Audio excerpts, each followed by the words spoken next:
तो आपके क्या रीज़न्स होने चाहिए जिन्हें हम गुड रीज़न्स कहते हैं। अगर वो आपको लगता है कि वो रीज़न्स आपके पास हैं तो आपको राइनोप्लास्टी कंसिडर करना चाहिए।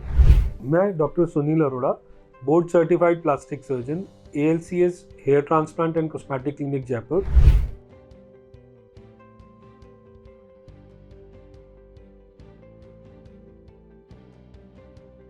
तो वो रीज़न्स हैं कि आपकी जो नोज़ है वो आपके फेशियल प्रोपोर्शंस में नहीं है, वो या तो बड़ी है या फिर छोटी है फेस के प्रोपोर्शनेटली, या फिर अगर अपन नेज़ल डॉर्सम की बात करें तो ये डिप्रेस्ड है या फिर इसके ऊपर हम्प है।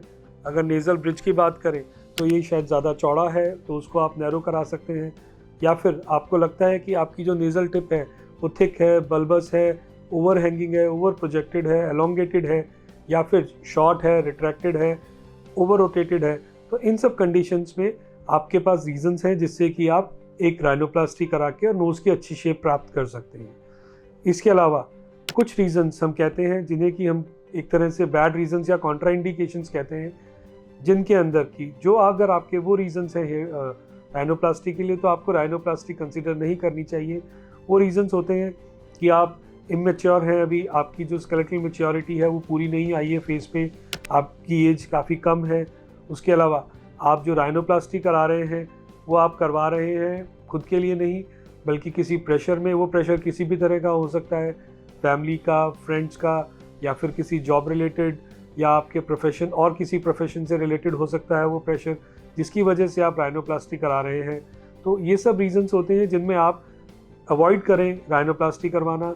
इसके अलावा अगर आप कंटिन्यूसली स्मोक करते हैं, बंद नहीं कर पा रहे हैं, या फिर आपकी जो एक्सपेक्टेशंस हैं वो अनरियलिस्टिक हैं, आप मेडिकली या फिजिकली अनफिट हैं। और उसके अलावा एक और जो सबसे ज़रूरी रीज़न है जिन केसेस में हम मना करते हैं पेशेंट्स को राइनोप्लास्टी कराने के लिए, वो ये है कि आपका और आपके डॉक्टर का जो डिस्कशन हुआ है वो एक तरह से बिल्कुल क्लियर होना चाहिए, आपकी अंडरस्टैंडिंग बिल्कुल क्लियर होनी चाहिए। और अगर उस अंडरस्टैंडिंग में कहीं कॉन्फ्लिक्ट है, कहीं क्लैरिटी नहीं है, तो ये एक रीज़न है जिसकी वजह से भी आपको राइनोप्लास्टी नहीं करवानी चाहिए। तो यदि आप कंसल्टेशन के लिए जाते हैं राइनोप्लास्टी की अपने प्लास्टिक सर्जन के पास, तो आपके लिए ज़रूरी है कि कुछ चीज़ें आप ज़रूर डिस्कस करें ड्यूरिंग कंसल्टेशन, जैसे कि आपकी मेडिकल कोई इलनेस है, पास्ट में आपने कोई मेडिसिन्स ली हैं, आपको किसी चीज़ से एलर्जी है, या फिर प्रीवियसली आपकी कोई सर्जरी हुई है। इसके अलावा जो आपका जो गोल आप अचीव करना चाहते हैं राइनोप्लास्टी के लिए, राइनोप्लास्टी के बाद, तो आपको ज़रूरी है कि आप अपने प्लास्टिक सर्जन से वो डिस्कस करें दोनों फॉर्म्स में, एस्थेटिकली क्या इम्प्रूवमेंट आएगा उसमें भी, और उसके अलावा अगर आपको ब्रीदिंग रिलेटेड प्रॉब्लम है तो उसमें भी क्या इम्प्रूवमेंट आएगा उसके बारे में भी आप डिस्कस करें।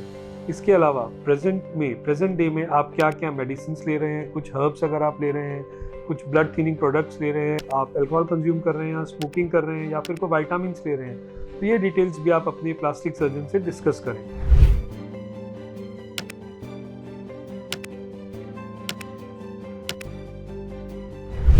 Rhinoplasty surgical as well as non surgical procedure के बारे में और जानकारी के लिए आप हमारा चैनल सब्सक्राइब करें और हमें फॉलो करते रहिए। राइनोप्लास्टी से संबंधित आपके पास यदि किसी भी तरह का कोई क्वेश्चन है तो नीचे दिए गए हमारे फ़ोन नंबर या ईमेल आईडी पे हमसे संपर्क करें, या फिर इस वीडियो के कमेंट सेक्शन में आप अपना क्वेश्चन लिख सकते हैं और हम जल्दी से जल्दी कोशिश करेंगे आपके क्वेश्चन को रिप्लाई करने का। Thank you.